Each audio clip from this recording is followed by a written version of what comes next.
Hello and welcome to Passing the Torch, an online Bible study with your host and teacher, Bob Clark. That's me.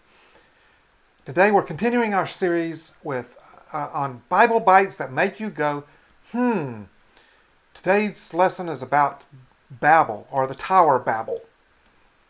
So, starting off with, you ever heard the term, Nimrod? Well, where did that come from?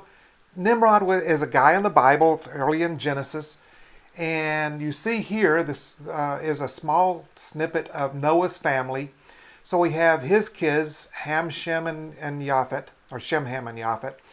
All right, and so in that, we're going to talk about some of these in a later lesson, but Shem has Elam and goes on down to Abraham, or Abraham.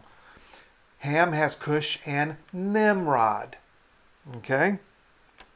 So Nimrod, in the Bible, he was a mighty hunter before the Lord, if you quote it out of the King James. So out of the New King James, it says in Genesis 10, it says, Cush begot Nimrod. He began to be a mighty one on the earth. He was a mighty hunter before the Lord. Therefore it is said, like Nimrod, the mighty hunter before the Lord. But is that what it really means? Okay, so this is one of the places where the King James, it's known to be a mistranslation, or not an accurate translation is a better way to put it. So the International Standard Version of Newer Translation here says, Cush fathered Nimrod, who became the first fearless leader throughout the land. He became a fearless hunter in defiance of the Lord. So when it says before the Lord, it really means in defiance of him. That is why it is said, like Nimrod, a fearless hunter in defiance of the Lord. Nimrod was effectively the first politician. He was the first world emperor.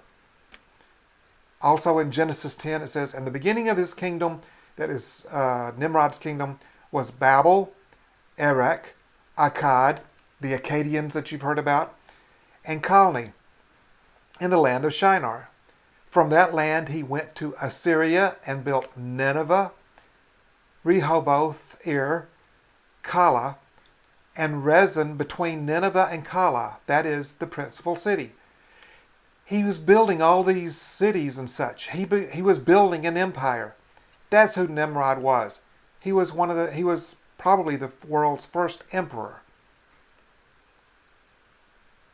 So let's look more at Babel and the Tower of Babel. So you probably know the story, but let's just go through this as a reminder.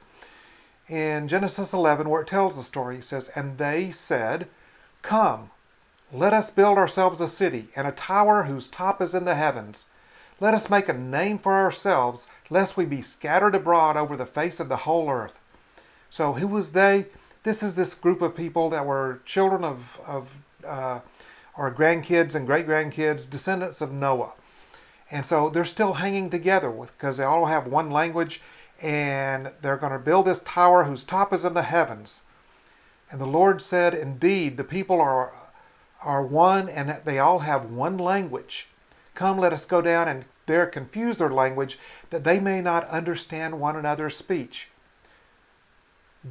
So we know what happened is that's the point at which all the languages were, or not all, but the people's languages were confounded. Everybody spoke a different language, or probably different families spoke different languages.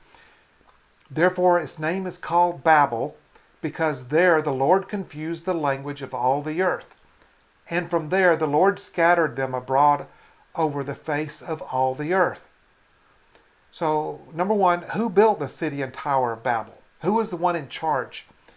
Well, the Bible itself doesn't say specifically, but the Jewish rabbis tell us that it was Nimrod who was the one who led the people, because he was leading them away from God. So this was one of the ways that he could do that.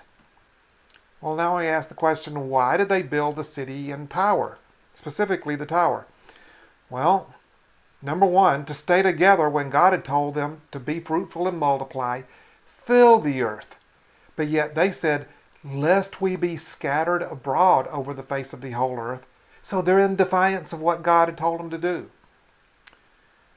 A lot of people say that this tower whose top is in the heavens, That was to stay above a future worldwide flood after God had promised to never send another one. So is that what it was? Probably not. They were probably not that primitive as we think.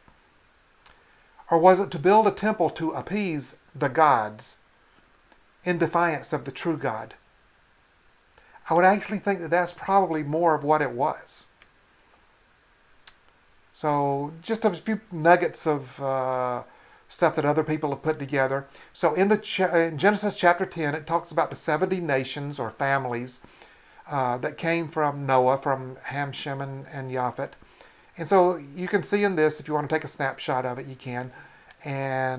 Or you can go online and find this same chart. So it shows the 70 nations. This is another chart I found online that shows a map of where those 70 nations went. We don't know all of them specifically, but there's a number of these that, as you're reading through the Old Testament especially, and through prophecy, it helps to know some of these.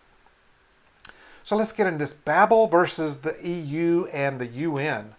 Well, what does that have anything to do with anything? At Babel, God divided the languages and scattered the people abroad.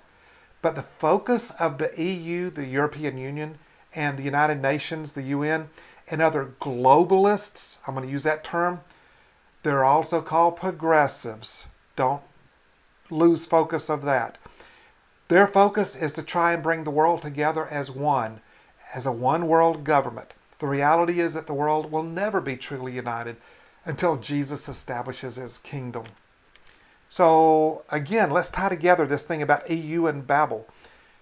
What you're seeing right now, if you're looking at the screen, is a painting called the Tower of Bable by, I have no idea how to pronounce this guy's name, Pieter Bruegel the Elder in 1563.